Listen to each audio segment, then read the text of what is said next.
അതിജീവിതയുടെ ആക്രമണവുമായി ബന്ധപ്പെട്ടുകൊണ്ട് റിപ്പോർട്ടർ ഒരു ക്യാമ്പയിൻ പോലെ ആ വാർത്താന്വേഷണ പരമ്പര ഏറ്റെടുക്കുകയായിരുന്നു. പല ചാനലുകളും ആ വാർത്തയെ കൈകാര്യം ചെയ്യാൻ മടിക്കുമ്പോൾ റിപ്പോർട്ടർ ചാനൽ അതിൻ്റെ അറ്റം വരെ പോയി ബാലചന്ദ്രകുമാറിൻ്റെയൊക്കെ പ്രതികരണങ്ങൾ പ്രേക്ഷകരിലേക്ക് എത്തിച്ചു എന്ന് മാത്രവുമല്ല, ഈ അതിജീവിതയെ ആക്രമിക്കപ്പെടുന്ന ഘട്ടത്തിൽ ആ മെമ്മറി കാർഡുകൾ അനധികൃതമായി പരിശോധിച്ചു എന്ന വാർത്തയും പ്രേക്ഷകരിലേക്ക് എത്തിച്ചത് റിപ്പോർട്ടർ ടിവിയാണ്. റോഷിപാലാണ് ആ വാർത്തയെല്ലാം പ്രേക്ഷകർക്ക് നൽകിയത്. ഇന്നിപ്പോൾ റോഷിപാലിൻ്റെ ആ ഇടപെടലിനെ തുടർന്ന് റോഷിപാലും റിപ്പോർട്ടറും ഉന്നയിച്ച പ്രധാനപ്പെട്ട ആരോപണങ്ങൾ ശരിയാണ് എന്ന് തെളിഞ്ഞു. അത് യഥാർത്ഥത്തിൽ വസ്തുതയാണ്. അതിജീവിതം നൽകിയ പരാതിയിന്മേൽ ഹണി വർഗീസ് നടത്തിയ അന്വേഷണത്തിലാണ് അത് ബോധ്യപ്പെട്ടിരിക്കുന്നത്. 3 ഇടങ്ങളിൽ കോടതി പരിസരങ്ങളിൽ വെച്ച് അസമയത്ത് ഈ മെമ്മറി കാർഡ് തുറന്ന് പരിശോധിക്കപ്പെട്ടിട്ടുണ്ട് എന്ന് ഹണി വർഗീസിൻ്റെ റിപ്പോർട്ടിൽ പറയുന്നുണ്ട്. നമുക്ക് റോഷിപാലിലേക്ക് പോകാം. Roshi, very good morning. നമ്മൾ അന്ന് പുറത്തുവിട്ട വാർത്ത വലിയ ചലനമുണ്ടാക്കിയിട്ടുണ്ട്. വളരെ പ്രധാനപ്പെട്ട ഒരു വാർത്തയെ മാറി, ഗൗരവമുള്ളൊരു വിഷയമായി മാറി. ഇതിപ്പോൾ അതിജീവിത ഹർജിയുമായി ഹൈക്കോടതിയിൽ എത്തുമ്പോൾ എന്തൊക്കെ സാധ്യതയാണുള്ളത്? അതിജീവിത ആവശ്യപ്പെട്ടിരിക്കുന്നത് ഒരു പ്രത്യേക അന്വേഷണ സംഘത്തെ നിയോഗിച്ച് ഈ മെമ്മറി കാർഡ് ദൃശ്യങ്ങൾ അനധികൃതമായി പരിശോധിക്കണമെന്നാണ്.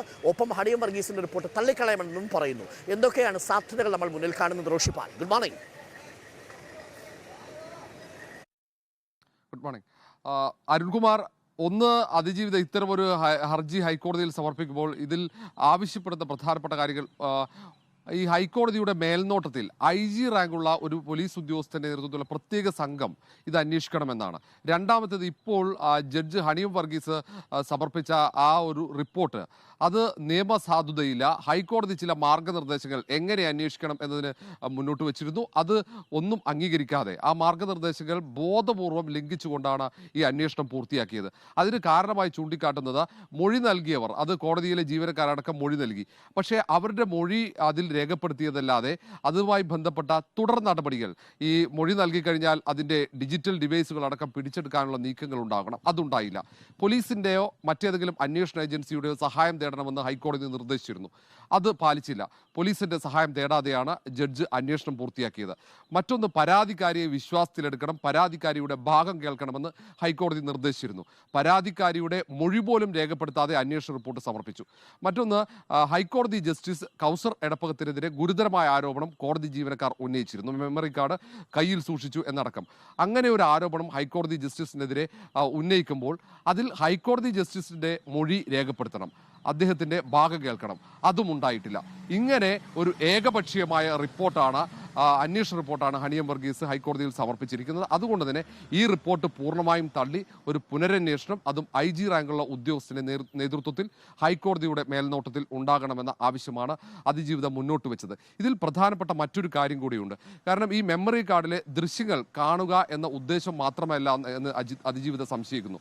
അങ്കമാലി മജിസ്ട്രേറ്റ് കോടതിയിൽ ഒരു കാരണവശാലും ഈ ദൃശ്യങ്ങൾ അടങ്ങുന്ന മെമ്മറി കാർഡോ അല്ലെങ്കിൽ ദൃശ്യങ്ങളോ പരിശോധിക്കേണ്ട ആവശ്യമില്ല. അത് പ്രൈമറി കോർട്ടാണ്. ആ അങ്കമാലി മജിസ്ട്രേറ്റ് കോടതിയിലെ ജഡ്ജ് ലീന റഷീദ് തന്നെ ദൃശ്യങ്ങൾ വീട്ടിൽ കൊണ്ടുപോയി, ആ മെമ്മറി കാർഡും ആ പെൻഡ്രൈവ് ഉൾപ്പെടെയുള്ള ആ ഡിവൈസുകൾ വീട്ടിൽ കൊണ്ടുപോയി പരിശോധിക്കുന്നു. അത് എങ്ങനെ പരിശോധിച്ചു എന്ന് ഈ റിപ്പോർട്ടിൽ പറയുന്നില്ല. മറ്റ് 2 പേർ പരിശോധിച്ചത് അവരുടെ മൊബൈൽ ഫോണിലാണെന്ന് കൃത്യമായി ഈ റിപ്പോർട്ടിൽ പറയുന്നുണ്ട്. പക്ഷേ ഈ ലീന റഷീദ് എന്ന ജഡ്ജ് ഏത് ഇലക്ട്രോണിക് ഡിവൈസിലാണ് ഈ മെമ്മറി കാർഡ്, പീഡന ദൃശ്യങ്ങൾ അടങ്ങിയ ഈ കേസിൽ ഏറ്റവും പ്രധാനപ്പെട്ട തെളിവ് പരിശോധിച്ചത് എന്ന് പറയുന്നില്ല. ഇനി ഈ ദൃശ്യങ്ങൾ ഏതെങ്കിലും ഘട്ടത്തിൽ പരിശോധിക്കണമെങ്കിൽ അതിനു വേണ്ടിയാണ് CFSL ഒരു USB-യിൽ ദൃശ്യങ്ങളുടെ പകർപ്പ് എടുത്തു നൽകിയത്. മെമ്മറി കാർഡ് ഏതെങ്കിലും ഘട്ടത്തിൽ അത് പരിശോധിക്കണമെങ്കിൽ അത് ഓപ്പൺ കോടതിയിൽ അത് വിദഗ്ധർ, സാങ്കേതിക വിദഗ്ധന് മാത്രമേ അത് തുറന്ന് പരിശോധിക്കാൻ അവകാശമുള്ളൂ എന്നതാണ് നിയമം.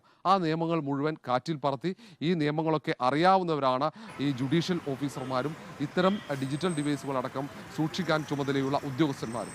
ആ തരത്തിലുള്ള വളരെ ഗുരുതരമായ ആരോപണങ്ങൾ ഈ അഫിഡവിറ്റിൽ, ഈ ഹർജിയിൽ അതിജീവിത ആരോപിക്കുന്നുണ്ട്. അതുകൊണ്ട് തന്നെ കോടതി നേരത്തെ ഇതേ കോടതി തന്നെയാണ് അതിജീവിത ഉന്നയിച്ച ആവശ്യങ്ങൾ അംഗീകരിച്ചുകൊണ്ട് അന്വേഷണത്തിന് ഉത്തരവിട്ടത്.